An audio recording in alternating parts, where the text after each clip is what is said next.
This is OTR FM, part of the IOM radio network.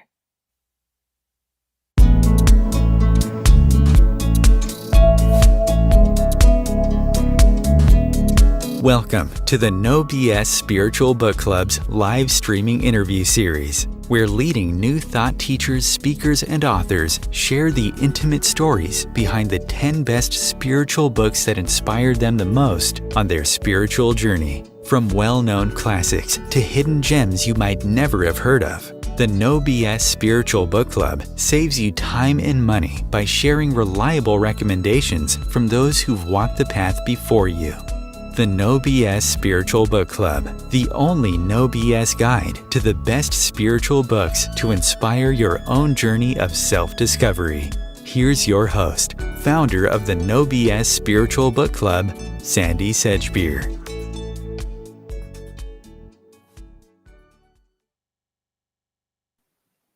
Hello and welcome.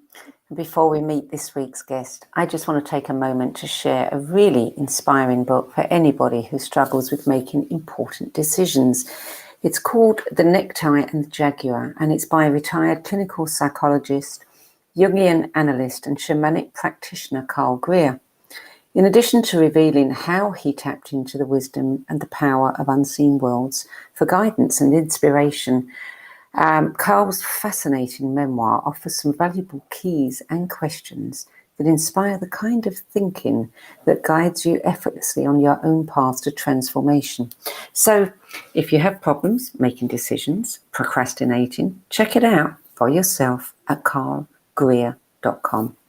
And now, joining me today to share the stories behind the 10 books that influenced her the most on her life journey is Shama Viola, who's dedicated 33 years to consciously living and teaching spiritual growth, art, and esoteric traditions.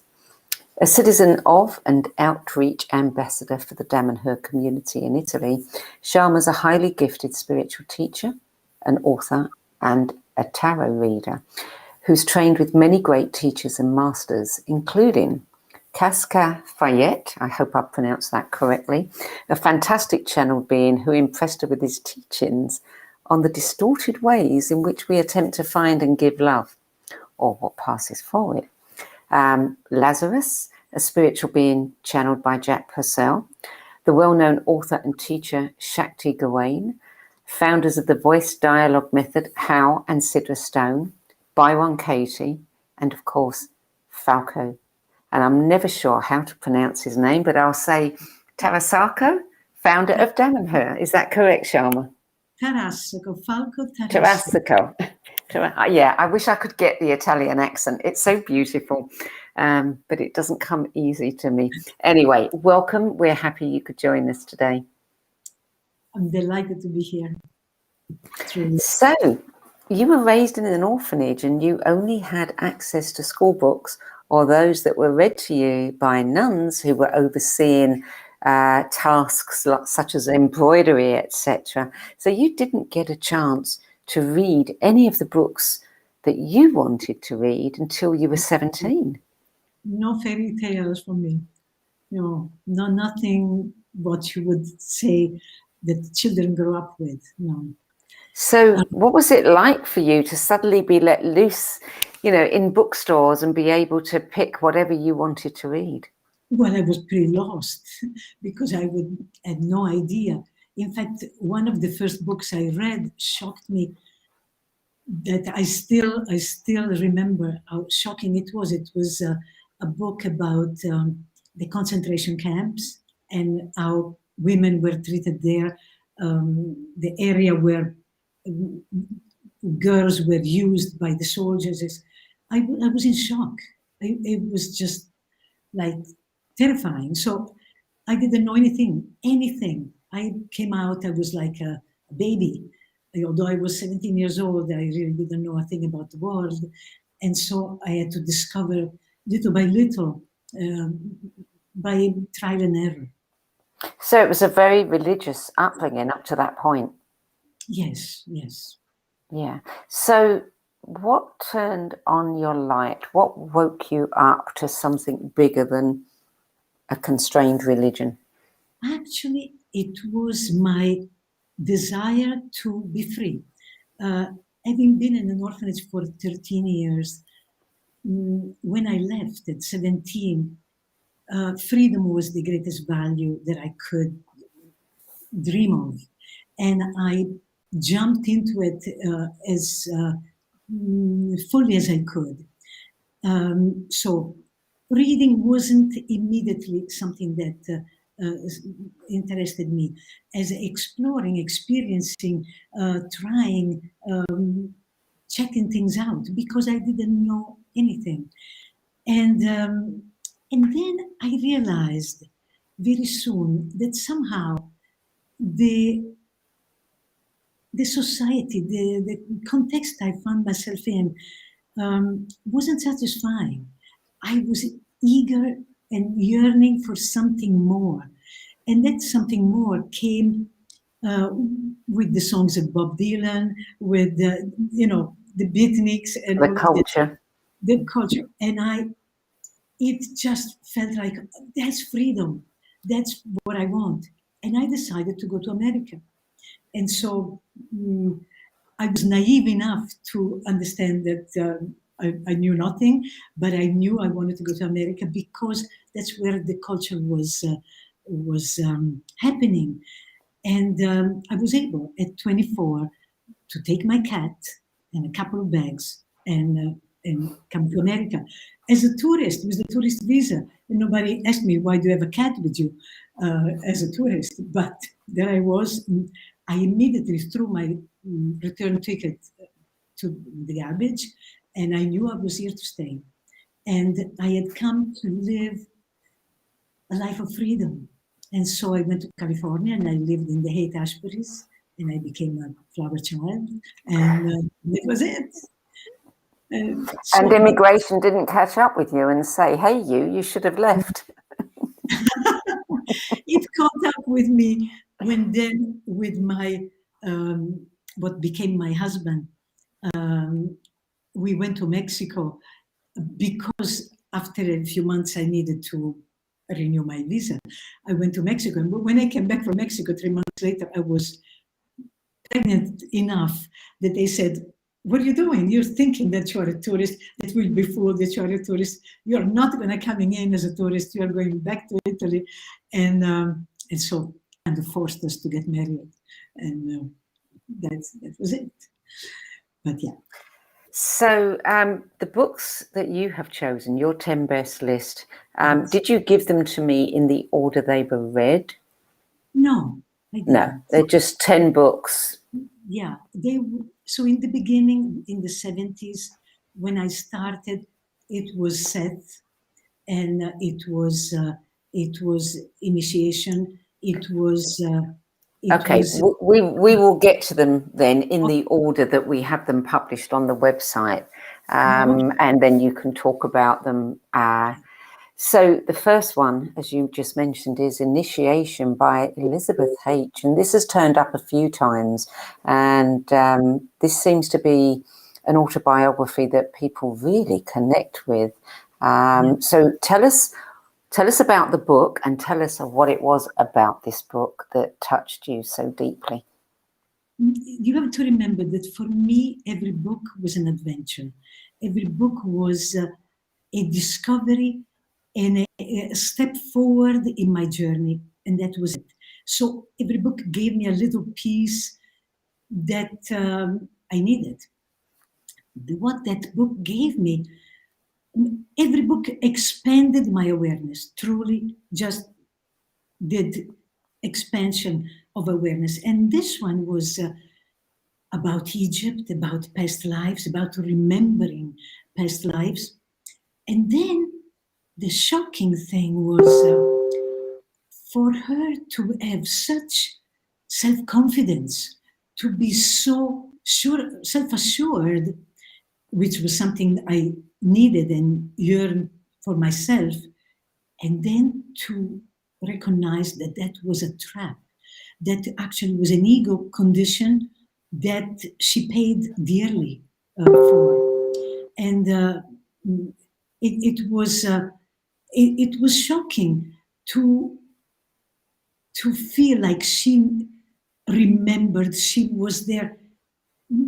There was so much power, and then there was the fall. That was intriguing and difficult. I read it more than once because it was intriguing to explore a past life that she remembered so deeply and so profoundly, and then to feel the warning of her just going for what she thought she could achieve, and she couldn't. So anyway, that was the big lesson for me. Wow, beware of arrogance, beware of taking yourself for granted, believing in everything that you think. And what's this? And got a little chime going off there. I don't know what that was. Anyway, okay. Is it perhaps a message coming in via Skype or something? Okay, let me do this. Okay, this should be fun. Okay. So you read this book many times. Did you find something new in it each time, or was it just a reminder? It also brought me compassion.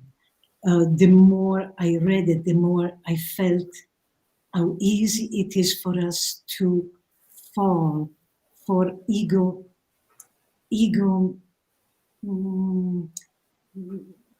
conditioned ego, how our ego can take us into a destructive path. And the compassion that I felt for her was, I didn't feel in the beginning. It was just like shocking, and it was like trying to figure things out. While after reading it, it felt like, wow, what a lesson, having to come back and go through all that she had to go through when then she was in Switzerland and the war and everything. A lot of compassion and a lot of awe for her strength, for her courage to go through all of that. Yeah. Your second book is part love story, part utopian fantasy, part spiritual fable. And it's a book, this is the first time it's ever turned up on anybody's list. And it is a book that I'm familiar with because a good friend of mine, I think she actually bought the rights to it, or a member of her family did. Wanted to turn it into a movie, and she insisted that I read it. And it is just a lovely book. It's called The Kin of Ata Are Waiting for You by Dorothy Bryant, and it was published in 1971. So tell us about this book. Okay, so that was one of the books of my 70s, and it made me dream. It made me dream of a society where dreams were the guidance for the community.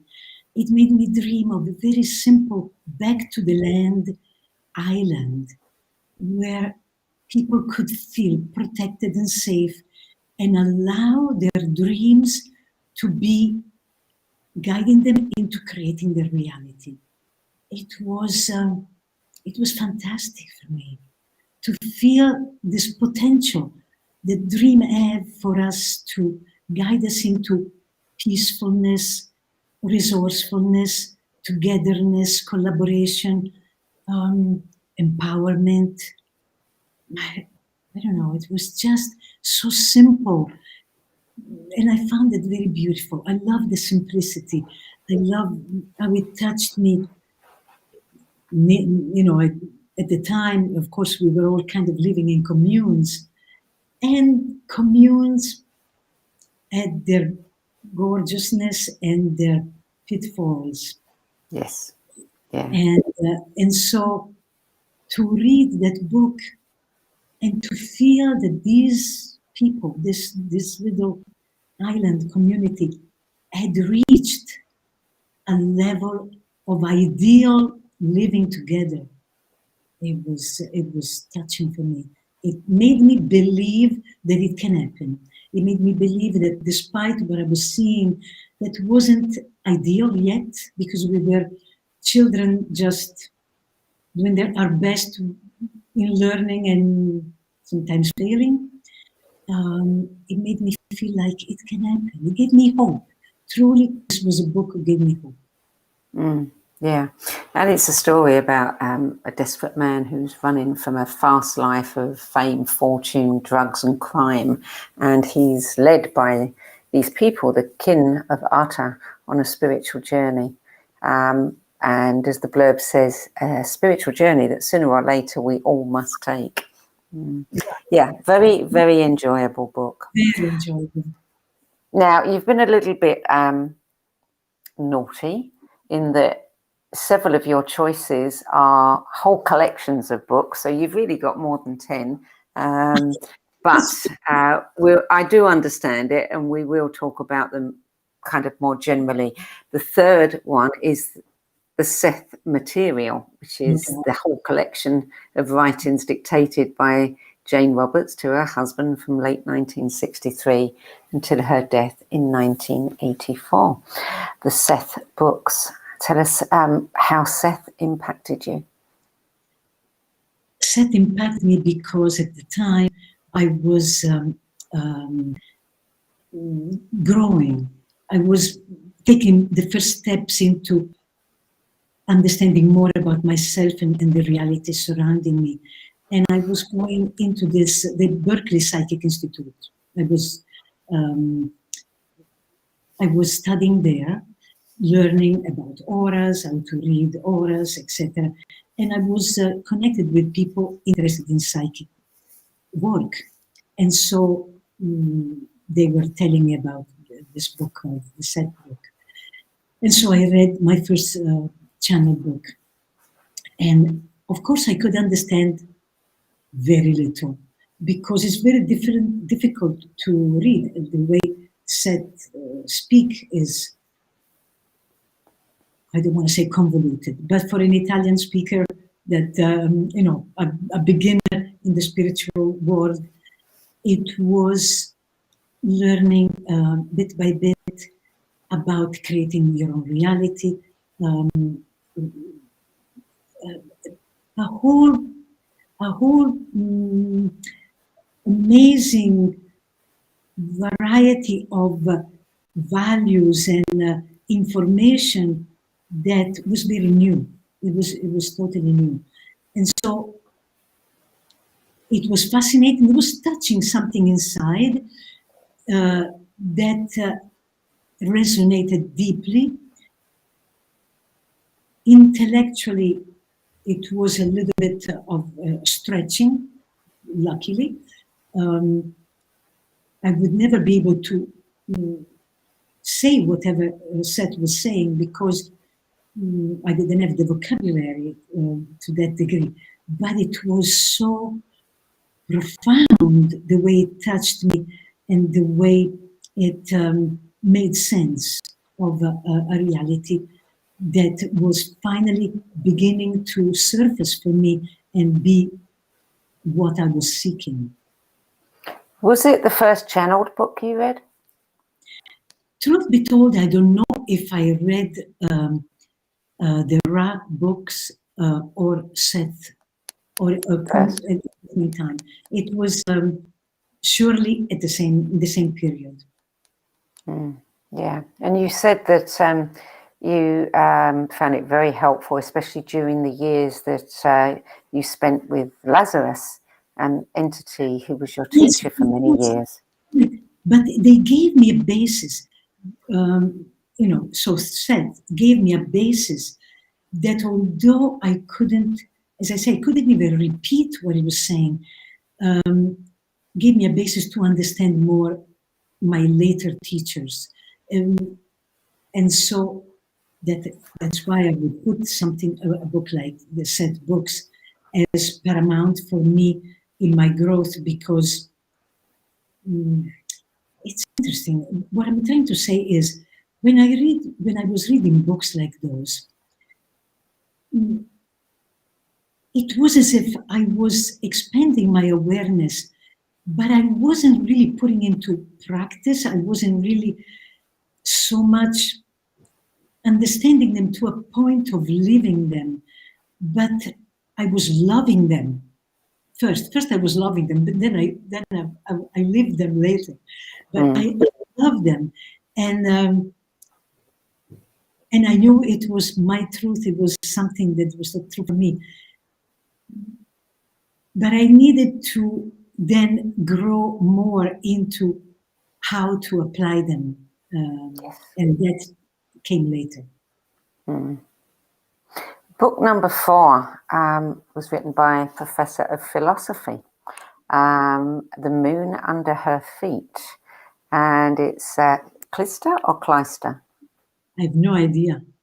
Kinstler, and this was published in 1989, and it is quite a different story about Mary Magdalene. Quite different than even those who think they've read a lot of books. This one's quite different. Right, and so now you understand why I put it there, because it shocked me into realizing there are so many different ways of seeing the same story, and some are fascinating, and they may or may not be true, but why not? Why believing one or the other? Okay, so there is a trend of believing a certain type of books of Mary Magdalene's story. This one is different, and I found it bold. I found it stimulating. I found it fascinating. I found it empowering. I found that I was cheering her on, and I was kind of laughing and saying, "Oh my God, yeah, oh, I love it." It was. I totally appreciated someone telling such a story. Quite shocking too.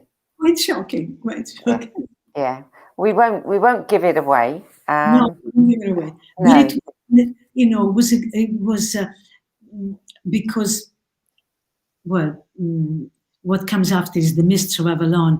And after having read the Mists of Avalon and having felt all that feminine empowerment, all that feminism, and all that awakening of the feminine and all of that, that one there, I could read the Moon Under Your Feet. I could read it with a smile on my face and really enjoy it very much, and feel like, why not? Maybe why not? This could be just as true as the others that are more accepted. But yes, so part of my journey, that the book, The Moon Under Your Feet, and then the Mists of Avalon provided for me, was a reawakening of my feminine energy, of an awareness of my feminine power, which had been squashed and been totally under the rug, and so they were inspirational for that, to really make me realize that there is a power of the feminine that is courageous, that is bold, that is attractive, it's fascinating, it's I don't know, I don't even know the words, but such strength. And yeah, much of which has been dumbed down over the centuries. Yes, I smiled when I saw your description of the Mists of Avalon. You said, okay, I admit it, I was one of the many who fell head over heels for this book. And I was too, I mean, this book was just a joy for me and an eye-opener in many ways. And I think there are many, many people, I've met several, who really did resonate with that. They know that story somewhere within their cells. There is a knowing. I mean, the truth be told, is the first and only time I wrote to the author, just saying to her how much that book touched me, how much that book provoked me, transformed me, excited me. It was a powerful book. Did you get a reply from her? No. But yeah. I'm sure she got more than. I'm sure she had lots of letters. Book number 6. It's actually again, there's 4 books in this series. It's The Atlantean Secrets by Samuel Sagan. And this particular one that you're talking about is Sleeper Awaken. But you also have said that, the following 3 books, The Gods Are Wise, Forever Love, White Eagle, and Return of the Flying Dragon. Right. All of them had an impact. I'm just curious. So you said the Kinovata, nobody else had brought it in as a book. And nobody has said this one either. Okay. Because this is, as I said to you, I have no idea who suggested or who gave me those books. I have no idea why those books came into my life, but they came into my life. And I read them, and I was totally taken, because it was a journey. It was a journey of someone that is a total blob of a sleep individual, just totally asleep. And through the 4 books, he becomes an amazing master who saves all the knowledge of Atlantis for future generation by creating this archive in the astral, let's say, and bringing all the knowledge there to be kept. So anyway, it was fascinating because it showed the light side of Atlantis as well as the dark side. The light side being that there were windmills creating fields of energy that allowed everyone to always be on this amazing level of connection with the divine and with the many, many gods and goddesses and angels. Everybody was at that level. But it was because of the field that was creating those energies. It wasn't because of their own growth. And then the destruction of Atlantis, the fields go hot. And then madness arises because nobody has ever worked on themselves. They were living in La La Land due to something not of their own. And then when they're left without it, it's disastrous. And so only a few initiates are able to then, etc., etc. So anyway, it was, it showed the light side and the dark side, but where one could go from being completely asleep to an amazing power, but through such will and determination and love for others, to save the knowledge that had been for thousands of years kept in these amazing temples that were really temples where the gods resided and where the initiates were just there, totally, it was totally fascinating book.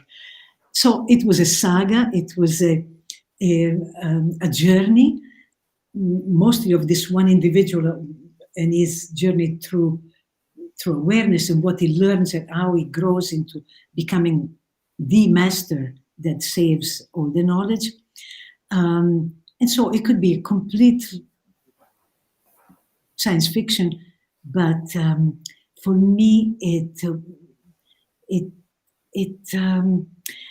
brought back a lot of memories. Atlantis is it's a place that many of us find fascinating because many of us had lives there, and most of us were were there at the destruction.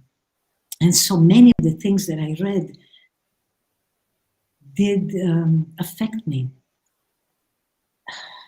It was an extreme, a book of extremes. The gods, where the gods lived and where you could reach and you could go and be with, and then the total dark side, and it's just,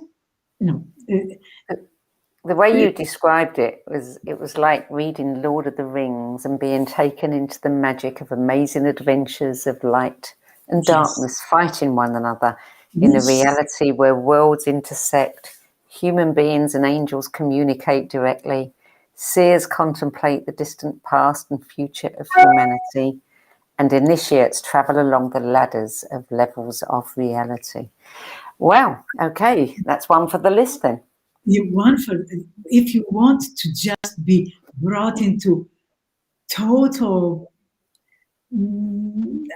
different reality, a reality that actually was described as being a reality of this earth, of Atlantis, where the extremes touched each other unknowingly and then knowingly.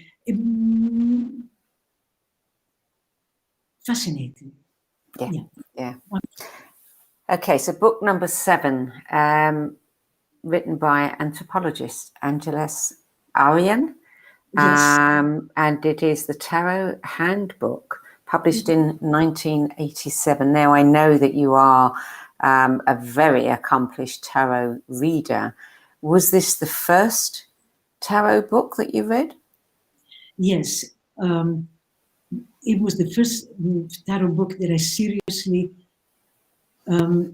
studied, because she had a way of explaining the mythology, the symbolism, the archetypes, the journey of the soul, that each one of us, and as a humanity, we are all involved in through the tarot. It was so fascinating, so beautiful, and so profound. And I studied it seriously so as to become a tarot reader. And I read the Crowley deck, which is the one she uses, for many years, until I came to Damanhur. And in Damanhur, nobody knew the Crowley deck. And they were using a deck that I didn't resonate with. So everybody used this one, and I didn't resonate. Nobody understood mine. They didn't resonate with mine. So there I was, stuck. And then one morning, I wake up. A year after I'm in Damanhur, year and a half. And I know that I have to create my own deck. And I have to create my own deck with the sacred symbols of the sacred language that we study here in Damanhur, and to create my own divination deck. The difference between divination and tarot is that tarot is schematic. There is 22 major arcana, 56 minor arcana. That's it. You don't invent anything to the tarot. With divination, you can have as many cards as you want. You can, there's so many oracle decks that you can create, and they are your own creativity. And so I asked Falco, who was the one who brought the sacred language to Damanhur, if I could create a deck, a divination deck with the sacred language. He gave me permission, and not only gave me permission, he gave me permission to use his selfic paintings. He was a prolific painter. And so this tarot deck, which I have, I'll show you here, it's called Braltalei, which in sacred language, it means magical signs for divination, because it deals with the sacred symbols. The sacred symbols and on the paintings of Falco, and so there are 111 cards, and there's a booklet that teaches how to do it, and so it's something that came to me in order for me to be able to read cards, because it's part of my talents, it's part of what I am meant to do. In order to also engage with people and support people in making their own decision and their own choices. And for me to give up my Crowley deck was a sacrifice. And when this came, I was able to then read cards, and I've been doing it ever since. I've been in Damanhur 21 years, so the past 18 or so years, that's what I've been doing. Just so you know, Shama, your video has frozen, but we can still hear you. I'm sure it will sort itself out soon. Oh, there it is. It's just sorted itself out now. So you're back again. But we didn't miss any of what you were saying. So let's move on to number 8, which again is a collection of books. It is the Ra Material. And the 3 books of the Law of One by Jim McCarty, Don Elkins, and Carla Ruckert. And you reckon that these are some of the most classic and important books of your evolutionary journey. Why? Because Ra speaks to the heart. Speaks to the heart. Ra, it feels to me such a powerful, powerful entity with an amazing patience, an amazing love, and an amazing humility, and such a willingness to be there for you, responding to the questions of the questioner, and giving as much information as he could. But the energy that he put out was so touching, so loving, and so expansive. He gave so much information I don't know, it really touched my heart. Mm-hmm. Yeah. And especially with this idea of the one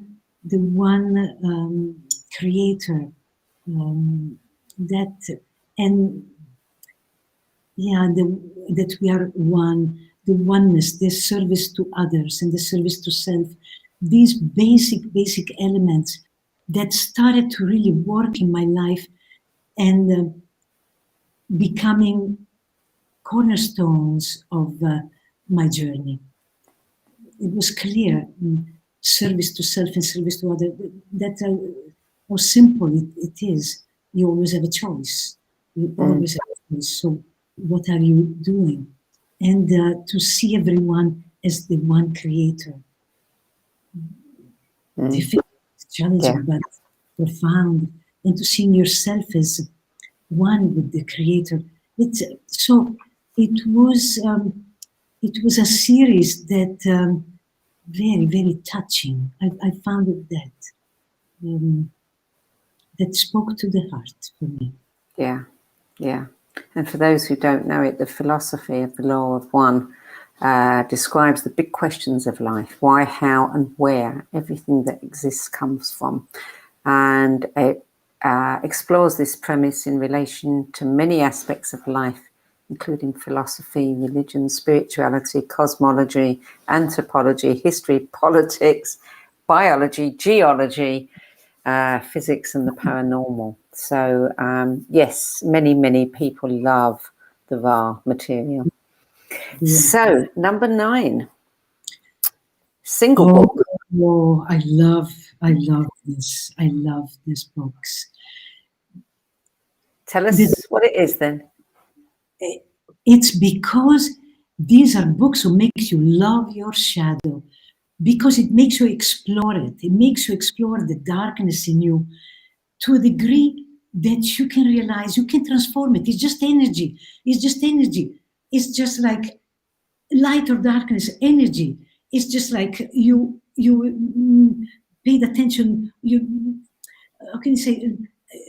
You put judgment on this one, and so you put it aside, and you didn't love it, didn't allow it, didn't explore it, didn't confront it, and so it's festering inside of you, and so you polarize over here in the light, realizing that you have an amazing amount of power and energy waiting to be Unlocked. Exactly, and it's there. And so these books, the pathwork, to me, they are the psychology of spirituality, the best books about understanding and not be afraid of that which we fear, the evil, the dark, that which we for so long maybe have put under the rug, and instead it is so much of our power. And so for me, this guide is somebody that took the bull by the horns and said, okay, you guys, you want to grow, you can't do it until you take all of your unconscious, all that you have put under the rug, all of your childhood trauma, all of your childhood's distorted beliefs, all of the rage and anger and frustration and fears that you have thought that you handle, and you just bring it up and you start dealing with it. And so it takes courage, but he guides you and makes me love. I love him. I love his work. I love how he presents everything so clearly and so that it all makes sense. It all makes sense enough so that you can embrace it, and you start realizing light or darkness, it's all me, it's all here, it's all my own stuff that This is not a single book. This is a series of books: The Pathwork of Self-Transformation, and also The Fear No Evil by Eva Pierrakis. Eva Perakos, Austrian woman. Yeah. Some of these channeling books are marvelous, magnificent. They're just like fantastic, I have to say. Okay, so 10th on your list is a series of 3 books. The 3 books of the Initiates, Dying to Learn, Reborn to Live, and The 7 Scarlet Doors by Falco. Tarasco. Yes. Okay, so these are the 3 books of the Initiates. In Damanhur, we have a path of initiation, and so Falco wrote these books, and they are the first 2 books, for example, Dying to Learn and Reborn to Live, are destructuring you. They are books written by the master, not by Falco, written by, in the book, this master is called Vaduspadam or Krishna. And this master speaks to the initiates. And speaks to initiates, like in each phrase is profound. Each phrase is profound. It doesn't necessarily tie together. It doesn't have necessarily a connection. It can be one paragraph totally different from the next one, and then it may seem disconnected because they're like truths being spoken for your meditation and don't need to have a thread or a linear logic. So they're wonderful. I'd love to read you one tiny bit. Just go ahead. I opened today. I opened it and I've heard God laugh, and I've laughed with Him. Without understanding, I have desired to be His laughter, and I've been satisfied. I've wanted to be God, and I've learned to laugh. I've descended into hell. I've been all the demons and a friend of theirs, if ever a demon can have friends. I have been a necklace, and every pearl I was born from my oyster belly, and mine was the neck that wore me. This is the kind of stuff. There's a whole book like this, just like, so like things to meditate. It's not logic. It's like deep, profound, impactful words that make you think, and not only think, but make you feel, make you be. And as an initiate, you have to read them over and over again because it speaks not to the mind. So they're described as little novellas, and there does appear to be some kind of plot running through them. Yes. Kind of. So you know that this, in the first book, the monk that we can call or Krishna speaks to the initiates in all these ways, and these ways. And then at the end, he stops talking. So, yes, it talks about our society. It talks about us. It talks about life. So it gives you truths to go by as if you were one of the initiates who were listening to him around the campfire. And the same with the next Reborn to Live. Again, it's Vaduspadam that takes you somewhat on a labyrinthine journey where you kind of have this labyrinth of mirrors and things that reflect back to you things. So it's somewhat making sense, but it's not so logical. While the last one, this one, yes, the 7 Scarlet Doors does have a journey, and is a journey of a group of initiates led by Vadusvadam upon a mountain that doesn't have a path and that is not existing yet. And you are going onto this journey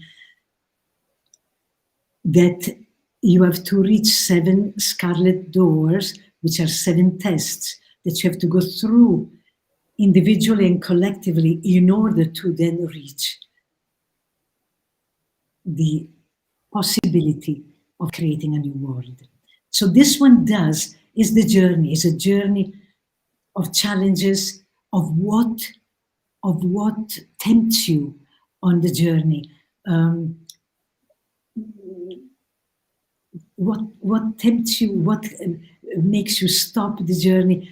At each step of the journey, there is less and less people, because some have, So yes, this one, the 7 Scarlet Doors, speak of our journey towards what we would all like to have, a whole new reality, a whole new world. New humans, yeah. Okay, well, because we have time, I am going to let you talk about your 11th book, which we did not publish because we only ever have 10. But the 11th book came up a couple of months back, and it is The Alien Interview by Lawrence Spencer.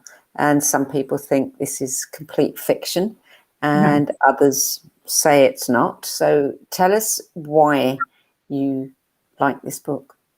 I don't know. I believed it. I believed what this entity told us, which was the story of humanity. I love to listen to the story of humanity from a variety of different angles. So I appreciated this one angle as well as all the others. Ra tells the story of humanity. Seth tells the stories of humanity. This aliens tells the story of humanity. Everybody, like many channel beings, the Syrians, the Pleiadians, all tell the story of humanity. And to me, those are fascinating viewpoint. In Damanhur, we say truth is a diamond of 1,000 facets. So for me, to see the story of humanity from this facet and this facet and that facet and that facet, it's fascinating because they're all different angles from which to see it. And the same is happening with the Mary Magdalene story. I was frustrated that I read dozens of Mary Magdalene stories. They all are different. In this one, she marries Jesus. In this one, she doesn't. In this one, has a child named Sarah. In this one, has a child named Anna. In this one, has no children at all because she never really. It's just like, okay. And so I had to just say, okay, so there is really different facets, different stories. And who knows? Like, as long as I can be enriched by what I'm reading, it doesn't have to be the truth. The one. What is the truth? Nobody knows. Right. Yeah. So, yeah. And this particular book was actually supposed to be the truth about humanity from an extraterrestrial who was found by US Army Air Force after a disastrous crash of their spaceship in the New Mexico desert. And the story was passed on to the nurse attending to the alien. And she sent the files before her death to the author, and he published them. I mean, when you look at our story, we all have a story about ourselves, but actually there's multiple stories there, and we just take bits from each of them to build absolutely one version. I want to tell you one thing, Sandy, about a book that I had forgotten to put on the list, which was really, really, really powerful back then. And it was Stranger in a Strange Land. Stranger in a Strange Land. Did anybody ever give it to you? I'm trying to think. The author? Remind me of the author. I don't remember it. You don't This know. was the very, very, very, very first books I read. Robert, Okay. So Stranger in a Strange Land was a fantastic new book for me. The story of a man raised by Martians who comes to Earth. Yes, we have had it before. And who was totally fascinated by like the nurse who gives him the water. For him, like this, the water is like nirvana for him to drink this water. And this was so sweet to show the innocence that is part of our nature, and that if we come in, it was so pure and so innocent, and it was like, in a certain way, a Christ story, meaning here he comes, he's totally love, he's totally pure, and of course there is a reality out there that he can't hardly even realize, and he is totally in love with the simple act of getting a glass of water from the nurse. Anyway, so Stranger in a Strange Land had a great impact on me, and it was a very spiritual book for me. What are you reading now? What am I reading now? I'll show you what I'm reading now. I'm reading one of my very favorite people, Byron Katie. Oh, Byron Katie. Okay. 1,000 Names for Joy. Yeah. I love this book. I already read it once. I love it because she takes Rumi's little poems of Rumi, little phrases from Rumi, and she adapts it to her own condition, her own way of seeing life. And to me, Byron Katie is one of the greatest in this time. She's a true mystic. She has the feet on the ground, and she is clear. She's clean. She's simple in her how she proposes things. She's basic. Love yourself. Love reality. Love what is, and you'll stop suffering. And so I love this because, in connection with her husband, Stephen Mitchell, who translates Rumi, they kind of weave this together. He is a Rumi lover, and so proposes to her, this is what Rumi says, what do you say? And so she gives her version. It's super wonderful. Yeah, I love Byron Katie's work. So profound, so simple, and my God, does it work? It works. And you trained with her, didn't you? I did. I went to the desert with her and trained to become a facilitator of the work.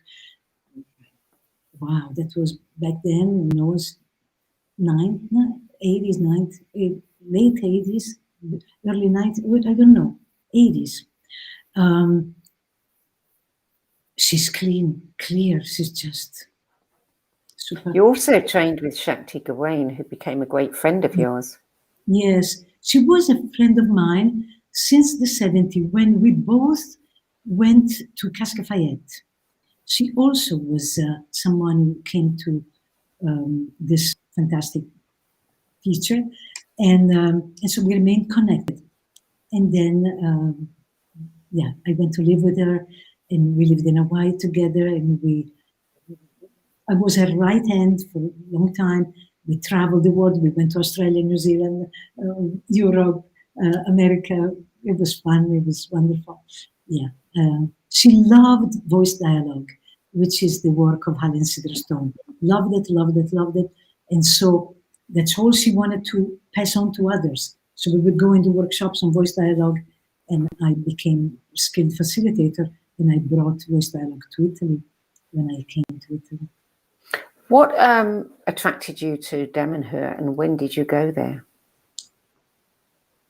Okay, let me tell you the story, because it's difficult for me to give it an answer, because it's not a logical answer. I was teaching voice dialogue in Italy, in Bologna, in many cities of Italy. And it was 1992, and I was in Bologna. I was doing a weekend course. And somebody during a break brought me a newspaper. And the newspaper said, found the community in Piedmont, in northern Italy, who dug a temple inside a mountain in secret for 16 years. Big headlines. So I read during the break this big spread in the middle of the newspaper. I read the whole thing, and there was photographs. And I thought, wow, this is intriguing. I would love to go there. But through my years of teaching in Italy voice dialogue, I was never called to Piedmont. I went as far as Milan, and then it was Florence and Rome and all Bologna. And so I never came. So I went back to live in Hawaii after bringing voice dialogue to Italy. Now one of my staff has a school and everything. So I went back to Hawaii, and some California friends in 2001. Some California friend said to me, "Would you please give us a tour of Italy for 2 weeks and take us to places that we wouldn't be able to go by ourselves because you know all about it." So I created a marvelous tour for them for 2 weeks, and I took them really fun places. And when I took them to the airport in Rome, I had time on my hands because I decided to stay a little longer. And I said, I could go to that community that 9 years ago I was so intrigued about. So I called and booked 2 nights, took a train from Rome and went to Ivrea, where I was picked up and taken to a guest house in Damanhur. And as soon as I came to Damanhur, I knew this was going to be my new home. But it wasn't in anything or anyone really caught my attention. It wasn't really anything. It was a knowing, this is it, this is your new home, prepare yourself, because this is where you're going to come and live. So I was there for 2 days and I said, okay, well, someday I might. And I went back to Hawaii. This was in June 2001, 2 days. I go to Hawaii, and friends from California call me and say, we are going to Damanhur in October for 1 month. Would you come and be our translator? We are going to pay your stay and your ticket. And I said, well, I was already there 2 days. It wasn't my plan to go back. But God, this is an offer I can't refuse. Okay. So I went again in October. I was in Damanhur all through October. And I don't know what we did because hardly anybody ever comes for a month to Damanhur. It's unusual. And but I knew I had been called to come back. It was clear to me I had been called. I was paid to come back for a month to make sure that I was coming back. And so, November 1st, I go back to Hawaii, pack my bags to come back and live to Damanhur December 19th, 2001. So 2 days in June, a month in October, and I came to live on December 19th. Why? It wasn't a logical thing. It was like, this is it, come and live here. And that's what happened. So tell me, what have you got from your Damanhur experience? Probably a lot, but condense it down. One thing, in the beginning, my resistance to being back in Italy and to being in a community was making it very hard, until I realized I have something to heal about my orphanage years, living in community where it wasn't my choice. I'm now in community because of my choice. And so I knew it was that particular thing. I was resisting the rules, the regulation, because of my past. I had to go through my resistance, through my anger. All your shadow stuff. my shadow stuff. I was feeling so limited and so hemmed in. And then, of course, that dissolved, luckily. And so I'm enjoying living communally very much, to the point that yesterday I realized that I am not going to travel anymore. I traveled for the past 12 years. I traveled the world teaching Damanhurian courses all over the world. And yesterday I said, I'm through. I'm done. I don't want to. I love it here. I am in a happy island. I love my home. I love my rooms. I love my family. I love my garden. I love it here. I don't want to live. I'm happy. I do everything I want here. I am so content. I will not travel. And then today, I received a communication from the American consulate saying that as of November 8th, anybody that is not vaccinated cannot travel to the US. So I said, oh, okay, it was fine with me because I've already decided I'm not traveling anymore. I'm here to stay. Well, good enough reason. Now, your name, Shama Viola, that's not your real name, is it? No. No. And at Damanhur, you take a name of a plant and a name of an animal? Yes. And why is that?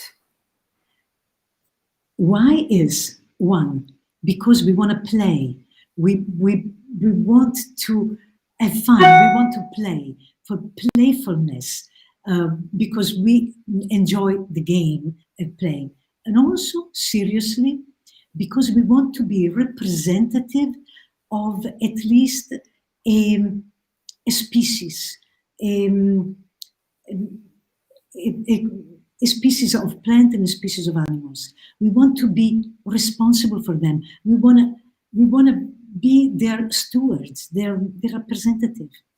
And it really becomes that way. You totally identify with that. So my name is... Did you get to choose it? I did. Not everybody does. Everybody gets to choose, but then in the game, you have the possibility of not getting what you chose. And the people start throwing names at you that then, if they like it, they start going for that one name. And then you are saying, oh, I wanted this one. There was, for example, a guy, he wanted a little bird's name. I think it was Liu, some little bird's name. And people started throwing names at him. He ended up with the name Piranha. So, big difference. As in piranha fish? Yes. So now his name is Piranha. And believe me, it totally changed his life. He is a very successful individual now. Well, before, he was kind of like a nice guy. Nice guy. So tell us the meaning of Shama Viola. Yes. Shama is an Indonesian Malaysian bird that is kind of a cousin of the magpie in terms of being that size with a long tail. But the magpie has a terrible sound, and the Shama has a melodious sound. If you're curious, then go to Google and say Song of the Shama, and you will hear it's beautiful sound. In Indonesia, they do competition among the Shama birds, and the winner of the competition can sell for $2,500 because they're prized for their song. And so, because the Shama bird was imported to Hawaii in 1921 and is thriving there, when I lived in Hawaii, I was familiar with the Shama and its song. And so, to stay connected with the islands, I chose that bird. And I love it. And also, for me, it was meaningful because it said to me, sing your own song. Sing your own song. Because I was someone that was more like a wallflower and was shy of showing up. And so, by taking the name Shama, and the Shama sings its song, and I've learned to sing my own song. Good. And Viola? Violet. First of Flower? all, it's a flower, right? The violet flower. I was born in March, which is where the violets are all over in the woods. And the flower, to me, the violet, is such a humble, beautiful, humble flower which exudes such fragrance. And so that too, it tells me, stay humble, stay small, but keeps on exuding your energy and put out that fragrance that is your own particular one. So those are my choices. I was lucky enough to be able to, for both, get the ones I chose. Yeah. So you have, we have about 5 minutes left. I want to talk about 3 courses that you have coming up, online Zoom courses. One is starting on November the 13th, and that is called Self-Love, and it is a lesson from your self-awareness to self-realization series. Yes. And you say everyone on a spiritual path yearns for self-realization. It's the objective of any true seeker, but nevertheless, few people know how to reach that goal or even what self-realization really means. The second event that you're doing is one that I personally have experienced myself, and it's quite startling and quite original, and it's the ties that bind. And on this particular course, what you are doing is helping people understand relationships in their life by looking at 4 past life relationships with a particular person. And I have to say that I did it at a pivotal moment. I won't go into details, but it just threw so much light for me on a relationship that I'd had, that it was just pretty astonishing.